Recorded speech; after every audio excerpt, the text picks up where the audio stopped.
Hello students, today we will study mass selection.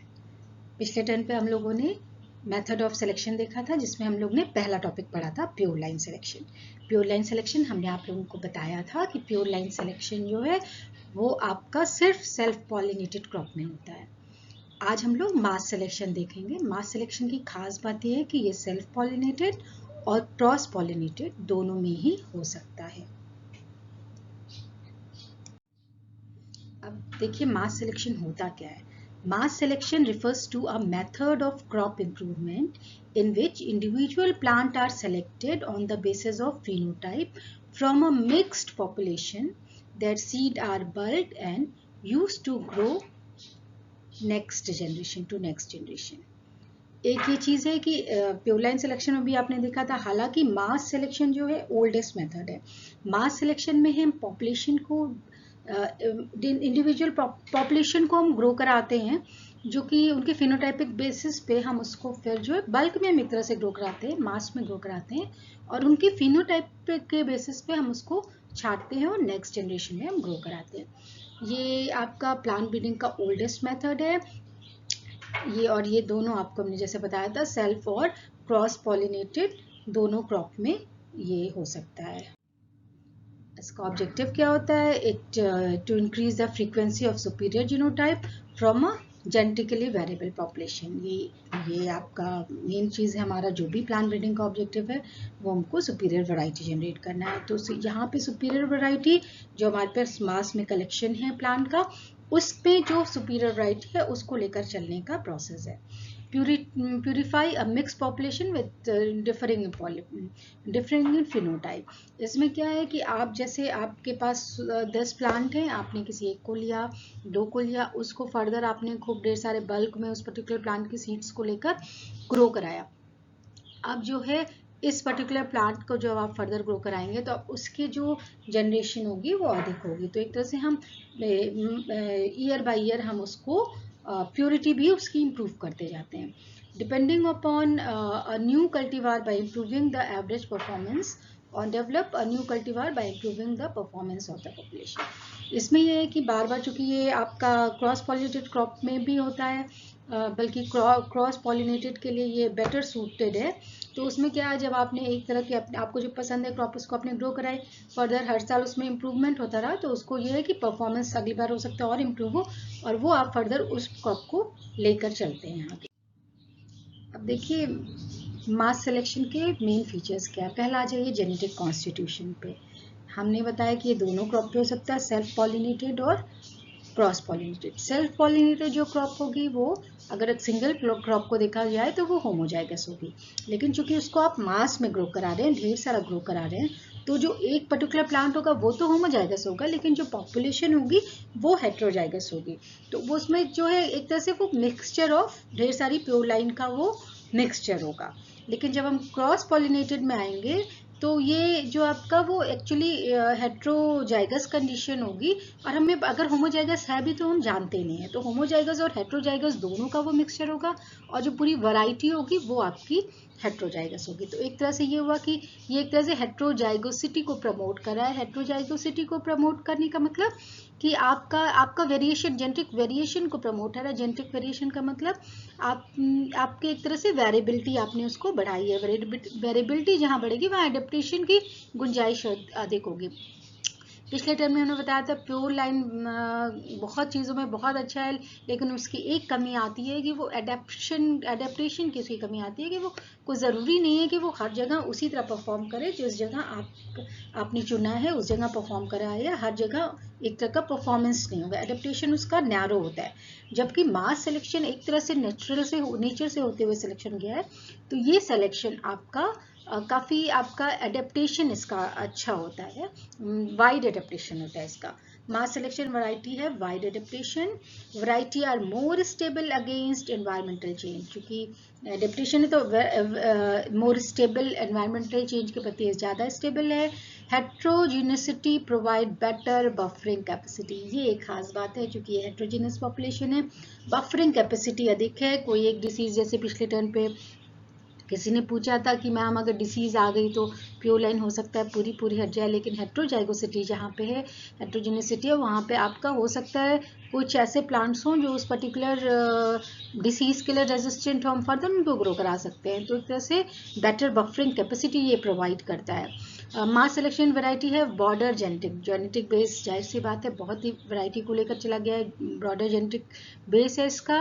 Adaptability is more in cross pollinated crop than in self pollinated. ये तो sure है कि जो adaptability है वो आपकी क्रॉस पॉलिनेटेड क्रॉप जो कि हेट्रोजाइगससिटी को ज़्यादा प्रमोट करती है, तो उसके लिए एडेप्टेबिलिटी ज़्यादा है सेल्फ पॉलिनेटेड क्रॉप की अपेक्षा।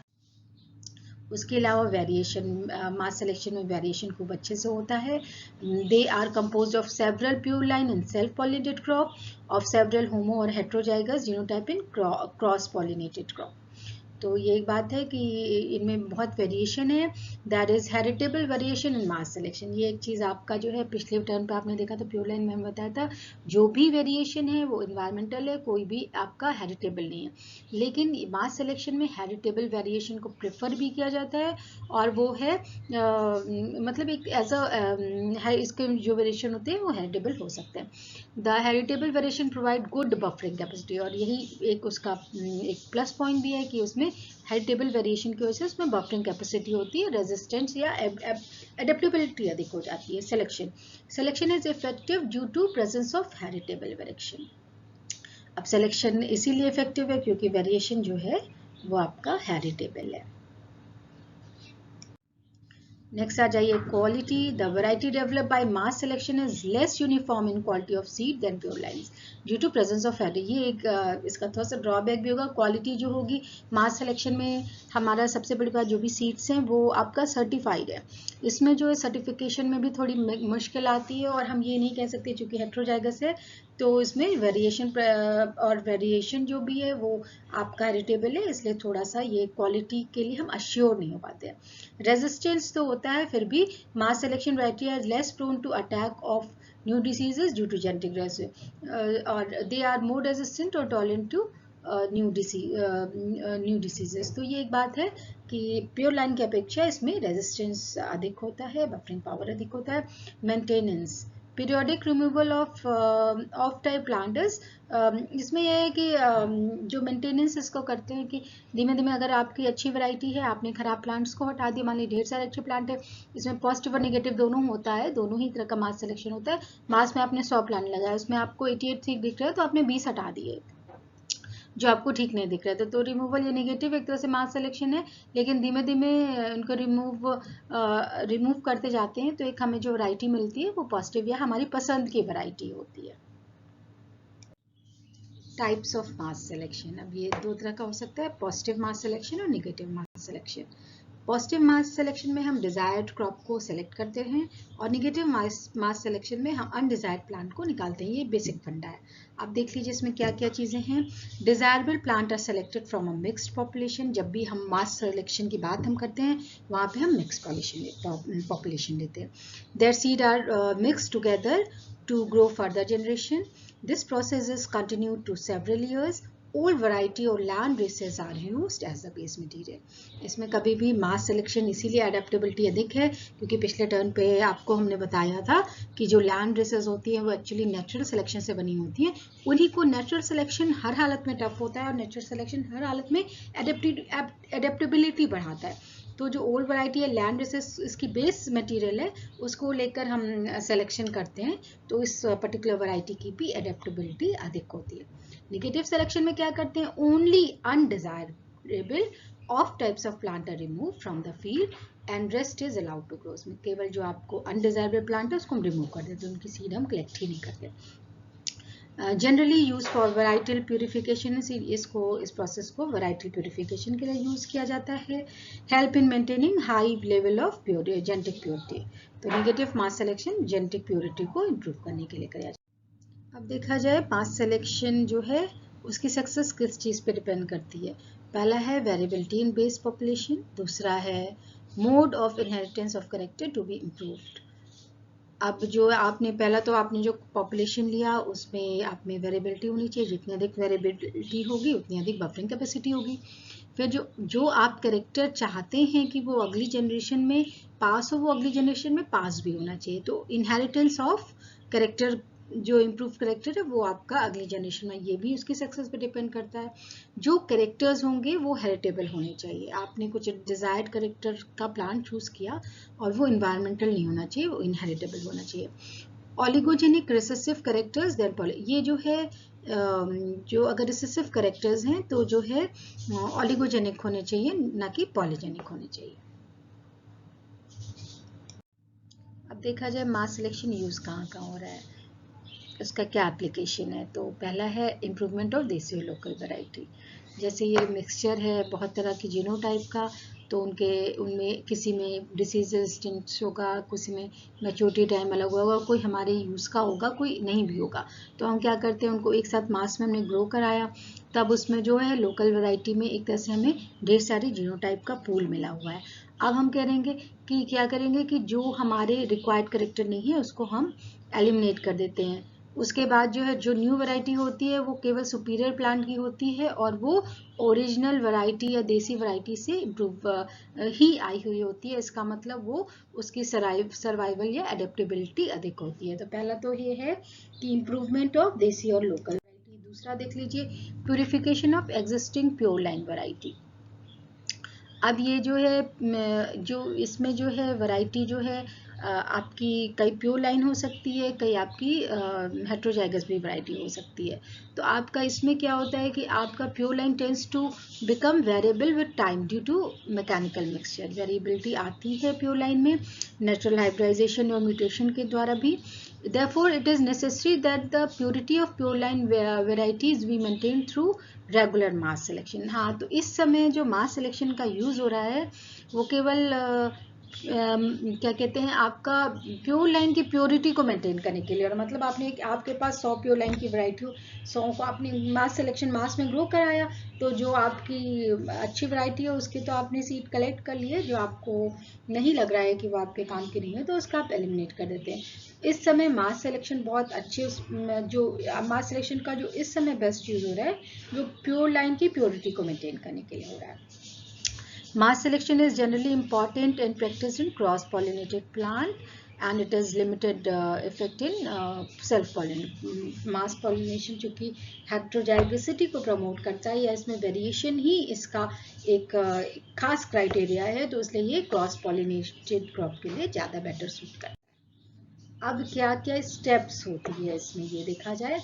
सिलेक्शन ऑफ, पहला तो सबसे पहला स्टेप किसी भी आपने पिछली बार भी देखा, सेलेक्ट करेंगे आपको कौन सा पॉपुलेशन चाहिए, आपको क्या चीज की आवश्यकता है। तो selection of base population, selection of desired plant from the base population, mixing the seed to raise next generation, evaluation of infield trial and releasing as a new variety. यही 5 स्टेप है जिसको 7 से 8 साल लगते हैं इसको पूरी प्रोसेस को करने के लिए। तो चलिए पूरा प्रोसीजर भी देखा जाए। तो देखिए पहले साल में क्या होता है, बहुत ढेर सारी फिनोटाइप पिकली सिमिलर प्लांट को ग्रो कराते हैं मास सिलेक्शन में। 200 से 2000 तक प्लांट, यहाँ पे प्योर लाइन से थोड़ा सा इसमें ज़्यादा हम रखते हैं प्लांट्स को।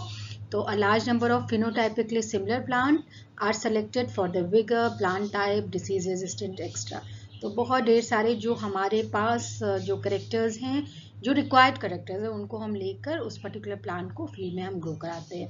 The number may vary from few hundreds to few thousand. Seeds from the selected plant are composited to next generation. तो अब इसमें क्या है, इन प्लांट्स को ग्रो कराते हैं और जो हमारे पास सीड्स आती हैं उनको हम नेक्स्ट जनरेशन में फर्दर ग्रो कराते हैं। नेक्स्ट आ जाइए सेकेंड ईयर में क्या करते हैं। अब जो है the composite seed are planted in preliminary yield trial along with standard check. आप जितने भी आपने सीड ली, पिछली बार आपने देखा था रोज में या सिंगल प्लांटेशन, इसमें क्या करते हैं उन सब को लेकर मिक्स्ड पॉपुलेशन है सबको हम ग्रो कराते हैं, लेकिन उनके साथ हम स्टैंडर्ड चेक वैरायटी भी लगाते हैं। चेक वैरायटी आपकी जो अवेलेबल वैरायटी होगी उस समय जो बेस्ट वैरायटी होगी उसको आज हम चेक वैरायटी लगाते हैं। The variety from which the selection was made should also include as a check to determine if there has been an improvement due to selection. तो ये भी एक चीज़ है, उनको भी the variety from which the selection was made, तो ये भी एक चीज़ है कि आप अपनी पुरानी वैरायटी को भी चेक के रूप में लगा सकते हैं। हालांकि हम ये कोशिश करते हैं कि हम अवेलेबल वैरायटी जो उससे अच्छी हमको, चूँकि कोई भी सिलेक्शन आप करते हैं वो आप पिछले से अच्छा करना चाहते हैं, तो हम चेक वैरायटी लगाते हैं कि क्या मेरा उससे अच्छा है कि नहीं है। तो सेकेंड ईयर में आप उसको yield trial, preliminary yield trial देखते हैं चेक वैरायटी के साथ, अगर उससे अच्छा होगा तो फर्दर प्रोसीड करेंगे। अब 3rd to 6th ईयर अब फिर क्या है, अब वैरायटी को आप इवेल्युएट करेंगे। The variety is evaluated in coordinated yield trial of several location. अब क्या है, मल्टी लोकेशन जैसे ट्रायल होता है, वो पहले आप यील्ड, आपको अच्छी यील्ड्स मिल गई, आपको अगर एक जगह मिली है तो आप उसको मल्टी लोकेशन ट्रायल करेंगे।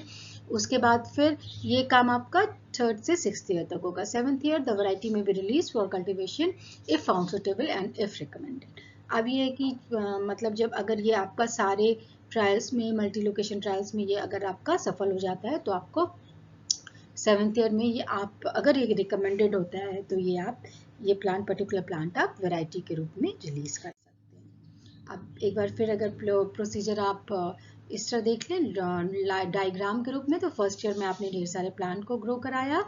उसके बाद सेकेंड ईयर में क्या किया आपने, the composite seeds planted in a preliminary yield trial along with the standard check, phenotype of the selected population is critically evaluated. अब उनके फिनोटाइप को इवेल्युएट करेंगे।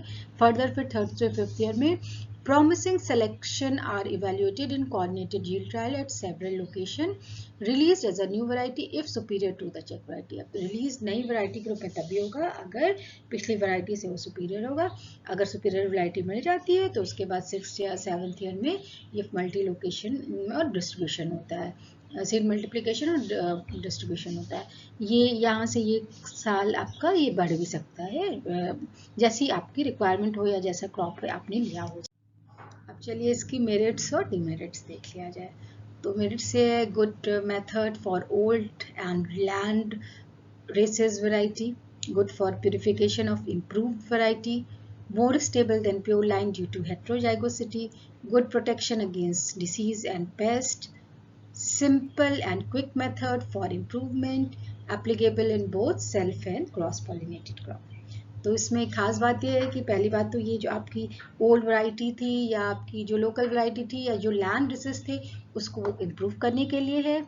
दूसरी बात जो प्योर लाइन की वैरायटी है उसमें भी मास सिलेक्शन उस पर्टिकुलर वैरायटी को इम्प्रूव करने के लिए या उसके फर्दर प्यूरिफिकेशन के लिए भी यूटिलाइज होता है। दूसरा ये प्योर लाइन वैरायटी से चूँकि इसमें हेट्रोजाइगोसिटी है इसलिए प्योर लाइन से ज़्यादा स्टेबल होता है, रेजिस्टेंस या बफरिंग कैपेसिटी अधिक होती है डिसीज और पेस्ट के अगेंस्ट। क्विक मेथड है क्योंकि ये पहले ही लैंड रेसेस काफ़ी रेजिस्टेंस झेल चुकी है तो क्विक मेथड है। और दूसरी बात इसकी खास बात ये है कि आप इसमें ये नहीं देखना है आपको कि ये आपकी क्रॉस पॉलिनेटेड है, सर दोनों में ये एप्लीकेबल है, और तो हम लोग प्रेफर करते हैं क्रॉस पॉलिनेटेड क्रॉप में। दूसरी बात जो है डिमेरिट्स, कुछ डिमेरिट्स भी हैं। वैरायटी इसमें सबसे बड़ी डिमेरिट इसका सर्टिफिकेशन है। Variety developed by mass selection are more difficult to identify than pure line variety in seed certification program and mass selection can not generate variability. तो ये दो चीज़ें हैं मास सिलेक्शन में कि ये सर्टिफिकेशन प्रोग्राम जैसे प्योर लाइन के लिए बहुत इजी होता है, पता है ये होमोजाइगस स्पीसीज है इसमें यही क्वालिटी होगी तो इसको आप कर सकते हैं। ये आपका मास सिलेक्शन में आप श्योर नहीं है। और इसमें वेरिएबिलिटी एज सच जो पॉपुलेशन में वेरिएबिलिटी है ये इसकी भी एक लिमिटेशन है, उससे ज़्यादा हम वेरिएबिलिटी जनरेट नहीं कर सकते, उन्हीं में जो बेस्ट है उसी को हम ले। मास सिलेक्शन की भी कुछ अचीवमेंट है। हालांकि मास सिलेक्शन चूँकि बहुत पुराने समय से आ रहा है तो कहाँ से शुरू हुआ है, कौन सी वैरायटी मास सेलेक्टेड है, बहुत ज़्यादा हम उसको डिटेल में नहीं जा सकते क्योंकि एक्चुअली ये ओल्डेस्ट मेथड है। लेकिन फिर भी कुछ वैरायटी को, कुछ अचीवमेंट्स को कहा गया है कि ये जो है आपका मास सिलेक्शन के द्वारा है। तो इसमें आपका बाजरा की स्पीसीज बाबापुरी, जमुनानगर गईंट और टूसा मोती, येलो सरसों की T42 और T16, ब्राउन सरसों की 17 ड्राफ्ट, 17 मीडियम, DS1, DS2, मेज़ की T14, 19 जौनपुरी, देसी कॉटन की C402 और C520, अमेरिकन कॉटन की 100F, 216F, कैस्टर की B1, B4 वैरायटी, ये उसके कुछ मास सिलेक्शन के अचीवमेंट्स हैं। अब आ जाइए मॉडिफिकेशन ऑफ मास सिलेक्शन। कुछ मॉडिफिकेशंस भी हुए हैं समय के साथ। पहला है रिजेक्शन ऑफ इन्फीरियर प्लांट्स। तो जो नेगेटिव और पॉजिटिव की है मास सिलेक्शन की बात की जा रही है, वो भी एक तरह से मॉडिफिकेशन है। इसमें क्या है, अगर इन्फीरियर प्लांट्स को निकालना मतलब इन्फीरियर प्लांट्स रिमूव कर दिए जाते हैं तो सिर्फ अच्छे प्लांट्स उसके रह जाते हैं। दूसरा, use of composite pollen. Composite pollen are collected then bulk. उसमें ये क्या है, कंपोजिट पॉलन मतलब आपने अच्छी अच्छी वैरायटी के पॉलन आपने वो कर लिया, उसके बाद जो है आपने उसको फर्दर ग्रो। तीसरा मॉडिफिकेशन है स्ट्रेटिफिकेशन ऑफ फील्ड। इसको ग्रिड मेथड भी कहते हैं, grid method of mass selection. इसको गार्डनर ने 1961 में प्रपोज किया था।